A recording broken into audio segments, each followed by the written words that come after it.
नमश्चंडिकायै Adishakti Peetham channel में आप सभी का एक बार फिर से स्वागत है। आज इस वीडियो में हम चर्चा करेंगे भगवती महामाया आदिशक्ति के एक अत्यंत जागृत शाबर मंत्र की।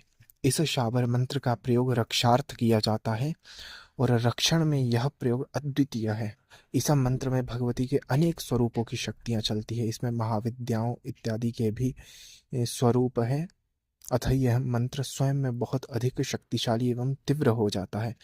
इस मंत्र को जागृत करने के पश्चात आप अपनी रक्षा हेतु एवं अपने परिवार की रक्षा हेतु इसका प्रयोग कर सकते हैं। मंत्र सिद्धि इसमें पूर्वक करना आवश्यक है।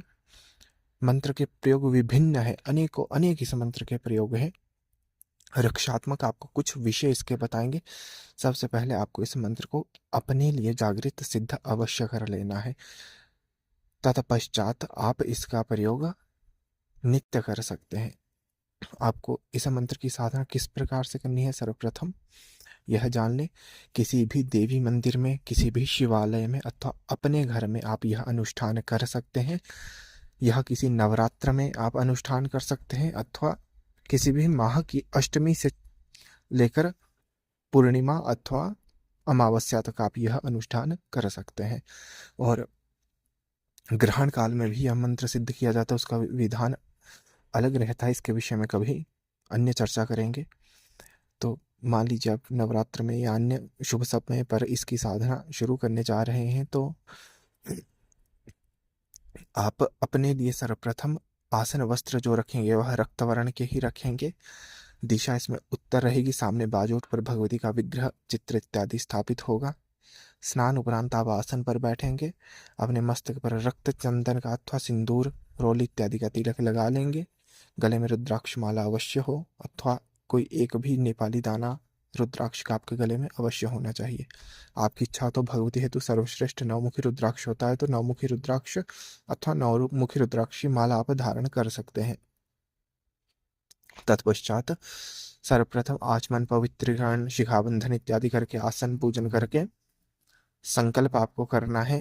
संकल्प में स्पष्ट कहें कि भगवती महादुर्गा, भगवती महामाया, महाकालिका, हम अपनी रक्षा हेतु एवं अपने परिवार के रक्षण हेतु प्रयोग के निमित्त एवं आपकी कृपा के निमित्त आपका यह शाबर मंत्र जागृत करने जा रहे हैं। इस प्रकार से अपनी भाषा में तिहिवार इत्यादि का अच्छे से उच्चारण करके तब आपको संकल्प जल किसी पात्र में छोड़ देना है और सर्वप्रथम अपने गुरु का ध्यान कर लेना है। नवनाथों का ध्यान अवश्य करना है। गणेश जी का स्मरण पूजन करना है, भैरव जी का स्मरण पूजन करना है, अपनी कुल शक्तियों का स्मरण कर लेना है। तत्पश्चात भगवती का जो भी स्वरूप विग्रह आपके पास हो, मुख्य रूप से जो भी आपके इष्ट हो भगवती का स्वरूप, उनका आपको यथा सामर्थ्य षोडशोपचार, दशोपचार अथवा पंचोपचार विधि से पूजन करना है। इस समय 2 दीप अवश्य प्रज्वलित होने चाहिए, एक घृत का और एक सरसों तेल का। भगवती को भोग के रूप में आप अनार अवश्य अर्पित करें। अनार नहीं हो तो आप मखाने अर्पित कर सकते हैं। और रक्त वर्ण के जितने भी फल इत्यादि है, रसदार फल है, वह आप अर्पित कर सकते हैं। आप अपने हाथों से कोई भी मिठाई इत्यादि बनाकर भी भगवती को नैवेद्य स्वरूप में अर्पित कर सकते हैं। पूजन के पश्चात भगवती से प्रार्थना कर आज्ञा लेकर फिर आपको जो शाबर मंत्र है उसका जब आरंभ करना है। मंत्र आपको स्क्रीन इत्यादि पर दिख जाएगा। इसको पहले कंठस्थ कर लेना है अच्छे से, और जिस प्रकार से लिखा हुआ है सशब्द वैसे ही पढ़ना है। न उच्चारण में कोई त्रुटि होनी चाहिए, न ही किसी शब्द का हेर फेर आपको अपनी तरफ से करना है। जिस प्रकार से मंत्र दिया गया है उसी प्रकार से मंत्र पढ़ना है। आप रुद्राक्ष की माला पर इस मंत्र का जप करेंगे। रुद्राक्ष की माला यदि 9 मुखी हो तो सर्वश्रेष्ठ अथवा 5 मुखी माला को भी आप प्रयोग में ले सकते हैं। फिर इस मंत्र का आपको संभव हो तो 9 माला जप करना है। यदि आप अधिक जप ना कर सके तो 5 और इससे कम सबसे कम 3 माला का जप अनुष्ठान काल में आपको अवश्य करना है। यह मंत्र 10,000 में आपके लिए जागृत हो जाएगा। तो उस अनुसार संख्या का विभाजन आप कर ले, दिवसों का विभाजन कर ले। नवरात्र में कर रहे हैं तो प्रतिदिन 9 माला करने का प्रयास अवश्य करें। चाहे आप 2 बैठक लगा ले, 3 बैठक लगा ले, कम से कम 9 माला अवश्य करें। और दशमी तिथि पर फिर इसका हवन होगा। और यदि आप अन्य समय में कर रहे हैं तो जैसे अष्टमी से आप जब आरंभ करेंगे, चतुर्दशी तक आपका पूर्ण हो जाना चाहिए। फिर अमावस्या अथवा पूर्णिमा को आप इस मंत्र से हवन करेंगे। मंत्र जब जब आप संपन्न कर लें तब अंत में महादेव जी का अभिषेक आप अवश्य करें। प्रातः काल में अवश्य कर लें। साय में आप मात्र उनका स्मरण या जो भी मंत्र का जप करते हो वह कर लें। तत्पश्चात कपूर से भगवती को 5 बार आरती दिखा दें और जो भी जप आपने किया है क्षमा प्रार्थना करके वह भगवती के विग्रह में समर्पित कर दे। पुष्प के द्वारा अथवा जल के द्वारा आप मंत्र जप गुह्याति गुह्य गोप्त्री त्वम इत्यादि जो मंत्र है उससे समर्पित कर सकते हैं। और आसन से उठने से पूर्व आसन के नीचे 3 बार जल डाल के भगवान इंद्र का स्मरण करते हुए मस्तक पर अवश्य लगाना चाहिए। यदि आपको आचमन पवित्रीकरण या जो भी आरंभिक क्रिया होती है उनकी विधि ज्ञात नहीं है तो आप हमारे चैनल की प्रथम वीडियो देख सकते हैं। उसमें अच्छे से समझाया गया है एवं पीडीएफ में भी लिखित रूप से मंत्र सहित पूरा विधान दिया गया है। वही आरंभिक जो क्रियाएं होती है, कर्म होते हैं, वही सभी साधनाओं में, नित्य कर्म में प्रयोग में लाए जाते हैं। तो इस प्रकार से आपको जप इत्यादि करना है। जप काल में जितने भी दिन आपकी साधना चलेगी पूरे रूप से ब्रह्मचर्य का पालन करना है। संभव हो भूमि शयन करना है। आहार आपका बिल्कुल सात्विक होना चाहिए। प्याज लहसुन इत्यादि भी आपको प्रयोग में नहीं लाना है। और नित्य आपको एक कार्य और करना है। जब आप जप कर लेंगे तो आपको कपूर के ऊपर 9 लौंग बलि स्वरूप में भगवती को अर्पित करने हैं।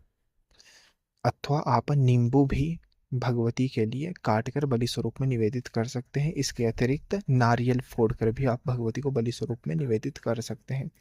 भगवती को बलि देंगे तो उनके साथ बटुक भैरव जी को भी बलि स्वरूप में आपको कपूर के ऊपर 1 जोड़ी लौंग यानी 2 लौंग रखकर जला देने हैं और 3 बार बलि के इर्द गिर्द जल घुमा के सामने अर्पित कर देना है। इस प्रकार से आप सांकेतिक रूप से सात्विक बलि भगवती एवं बटुक भैरव जी के निमित्त नित्य देंगे और तत्पश्चात ही अपना जप इत्यादि आप भगवती को समर्पित करेंगे। नियम इत्यादि आपको बता दिए। अब अंतिम दिन आपको हवन किस प्रकार से करना है। आपको हवन कुंड में प्रयास करें नवग्रह की लकड़ियां आपको प्राप्त हो जाए या नवग्रहों की लकड़ी में से किसी भी एक लकड़ी पर आप हवन कर सकते हैं। हवन में जो आरंभिक आहुतियां जाएगी श्री गणेश, गुरु, भैरव, नवग्रह एवं कुल देवी देवता के नाम से वह शुद्ध गोघृत से जाएगी और गोघृत शुद्ध देसी गाय का होना चाहिए। तत्पश्चात जो यह शाबर मंत्र है इसके अंत में स्वाहा लगाकर आपको गूगल घी की आहुति देनी है। किस प्रकार से।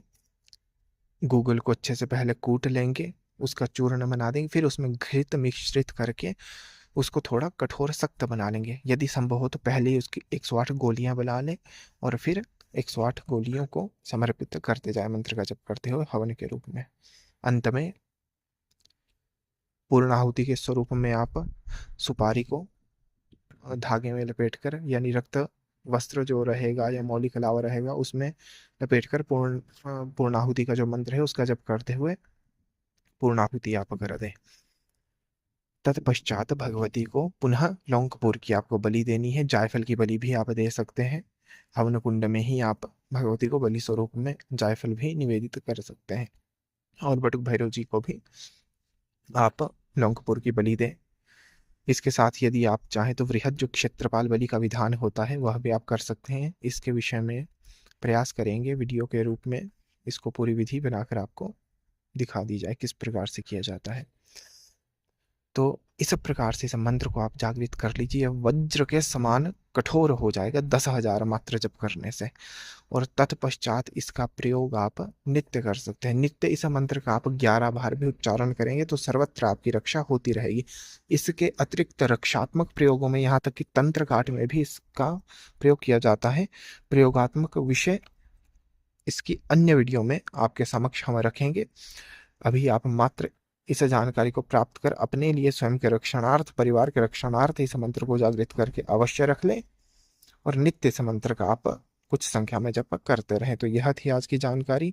यदि आपको ज्ञानप्रद यह विषय लगा हो तो इस वीडियो को लाइक शेयर अवश्य करें। हमारे टेलीग्राम चैनल इत्यादि से भी अवश्य जुड़िए जिनका लिंक आपको डिस्क्रिप्शन में प्राप्त हो जाएगा। हर हर महादेव।